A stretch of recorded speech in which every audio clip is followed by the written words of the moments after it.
I'm forewarned meteorologist Kim Adams live in Fort Myers, Florida, where daybreak brought heartache as people finally started to survey the damage and the reality of what Hurricane Ian has done to this area sinks in. Also, a train derailment in Macomb County. We're tracking the investigation and traffic troubles that are improving. Paula. Got a need for speed? Hold on to your horses. I'm going to take you on one Series Party pony ride. We've got your fix. Live from downtown Detroit, Local 4 News First at 4 starts now. Good afternoon. I'm Karen Drew. First at 4, we're seeing destruction, tracking rescue operations, and waiting to see if more lives have been lost. This is one of the scenes a lot of people are talking about. A powerful storm surge wiped out an entire section of the Sanibel Island Causeway on Florida's Gulf Coast. Hurricane Ian came ashore a little more than 24 hours ago. Right now, exact numbers on the death toll are hard to come by. President Biden has said the storm may have caused a, quote, substantial loss of life, but it's just not clear right now. Moving northeast, here is a look at just some of the destruction we're seeing in Fort Myers. Just take a look at all of that debris. The storm smashed buildings and tossed the pieces all over. About 2.67 million people have lost power. Ian was a Category 4 when it made landfall with winds up to 150 miles an hour. President Biden has declared a major disaster in Florida to free up some federal funding and help those there. The storm has also swept across the state. This is flooding from Orlando in central Florida. Some of the streets look like rivers thanks to that soaking heavy rain. Florida's governor calls the storm a once in 500 years flooding event. Meteorologist Kim Adams has been right in the middle of the storm. She joins us live from Fort Myers right now. Kim, what have you been seeing today? Well, Karen, I expected to see the typical damage from a major hurricane.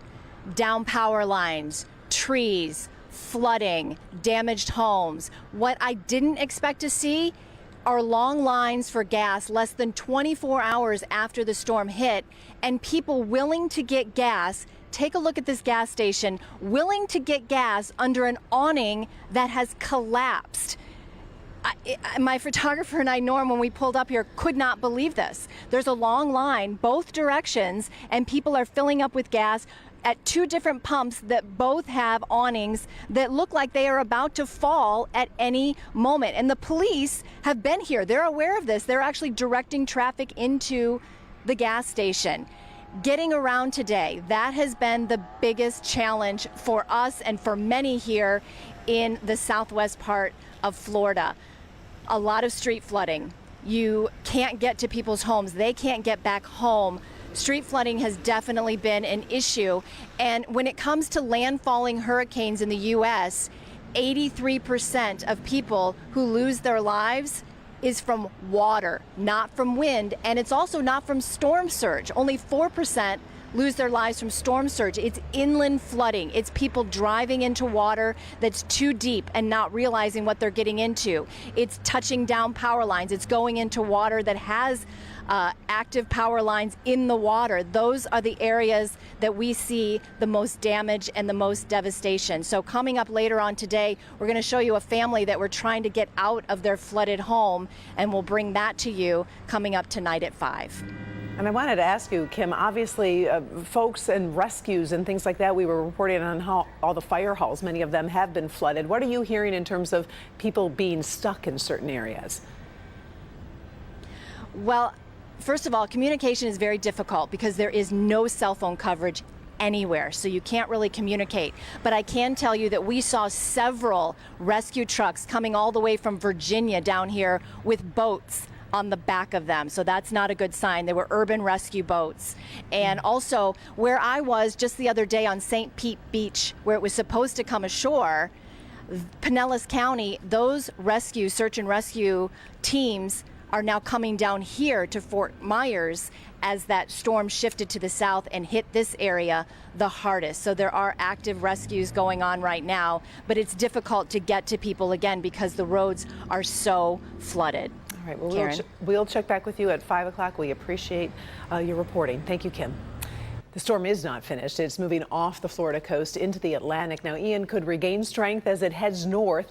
This is a live picture from Myrtle Beach, South Carolina. The governors of Georgia, Virginia, South and North Carolina have declared states of emergency. Paul is tracking the storm's progress for us. Paul?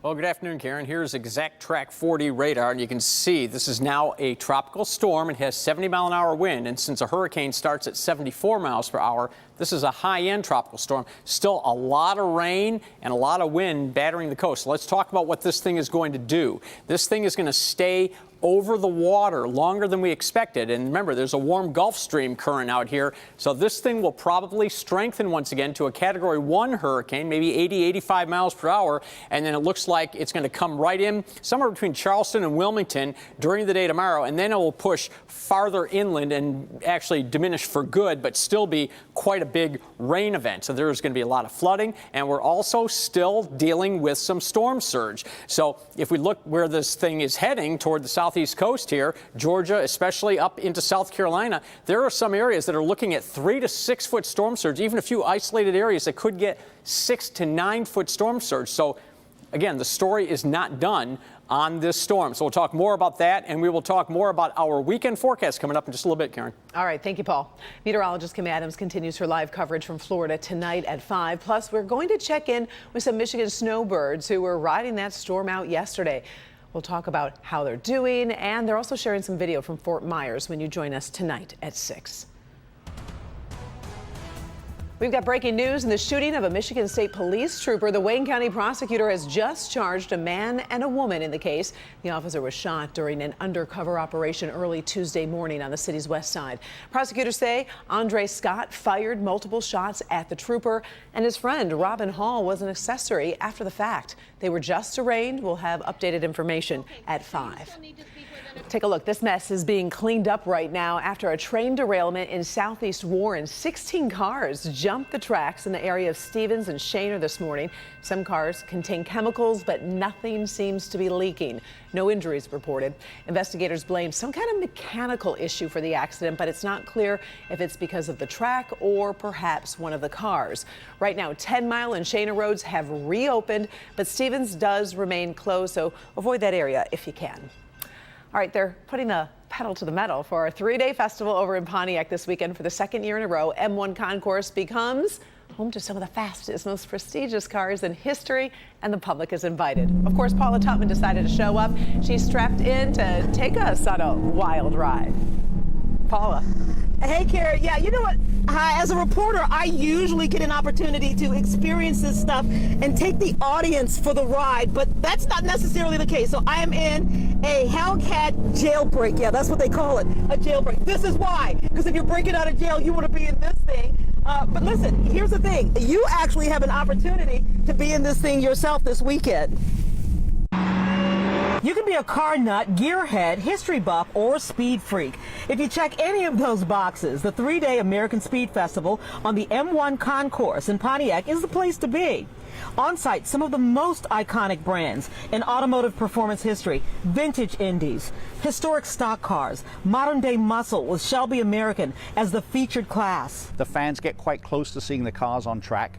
And because they're not in wheel-to-wheel competition, we get a cross-section of historic and significant cars out there that you wouldn't normally see on a track, either because of their historical nature or their value. Friday and Saturday, you can be up close and personal with cars. You can watch them perform on the track. Schmooze it up with the owners and mechanics who keep these horses running. We've got some people from a museum in Northern California called the Cobra Experience. They sent out 4 cars, 4 Cobras, and one of them was a car that was used in the Ford versus Ferrari movie. Sunday, the festival shifts gears into the Speed and Style Expo. That's when you can stroll around, see museum caliber rides in an open air venue, or even hop in the passenger seat. We are in a Dodge Charger or jailbreak. So it's a Hellcat Motors, 807 horsepower, very, very fast. Jailbreak? Jailbreak is That's the name of it. That's what they call it? Yes. Strap in. So it goes from 0 to what?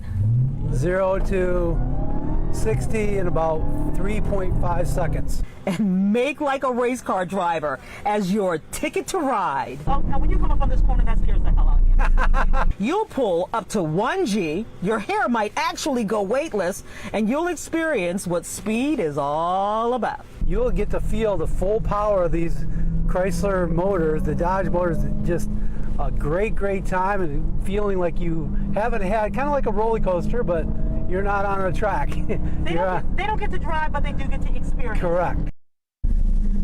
Oh gosh. Okay, Mark just did a turn that made me say bad words.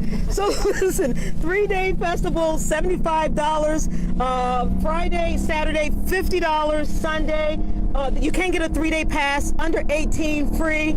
You got to do this. You got to brave up and do this. Back to you. Paula, I give you so much credit. Going so fast, doing the whole live shot, remembering all that information. Good job. All right. Man, too fun. All right, stay safe.